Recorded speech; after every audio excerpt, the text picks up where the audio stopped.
Greetings, friends. It's me, Wayman29, and this is a video response to Scripture alone. He thinks he is going to be a god. I am not from any type of theological belief system.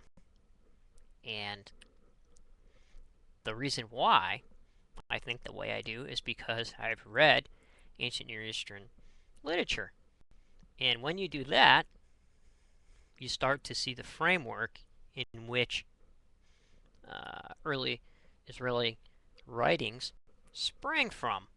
So I make the assumptions that I do based off from the early tribal league, their neighbors, the Ugaritic texts from the Canaanites, the Babylonian texts, texts of Marduk, Epic of Gilgamesh, and Assyrian law codes, Assyrian treaties, ancient Near Eastern treaties. Matter of fact, the whole book of Deuteronomy is based off an Assyrian. It's in the format of Assyrian treaty. So, based off that, that's why I think like I do. And quite possibly, listening to you interpret the literature the way you are, you have not read ancient Near Eastern literature. So, I would encourage you to do that.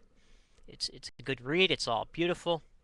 And then maybe you will be able to see why I think the way I do. So, I'm not a Mormon, not a Jehovah's Witness, not a Messianic. I'm not, all those people. Not that they're bad. You can transform the literature and make it work any way that you can, hopefully for good, and not for evil. But, so, I don't really have anybody to answer to. I don't really have anybody to sing for.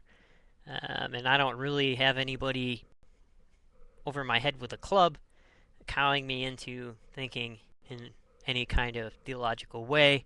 When I read literature, I can think about it any way I want. And that's kind of nice. So when I read the ancient Near Eastern literature, like the Baal epic, and I compared it to Psalms 82, and when I read the speech of Marduk to the Heavenly Council when they're trying to muster up support to fight Tiamat in the underworld, that's how I get my views from reading Psalms 82. These people, and even in Genesis, who were, the sons of God, seeing that the women were fair and mated with them. Here you have people coming down, mating, and giants roam the earth. So here you have something strange going on there. So this happened in ancient Near Eastern literature also. So I don't know. That's why I think like I do. I'm not part of any theological group.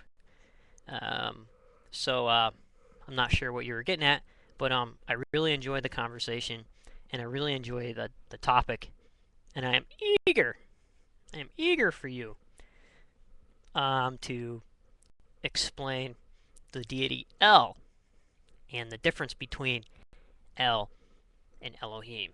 And for anybody who's read the Ugaritic text,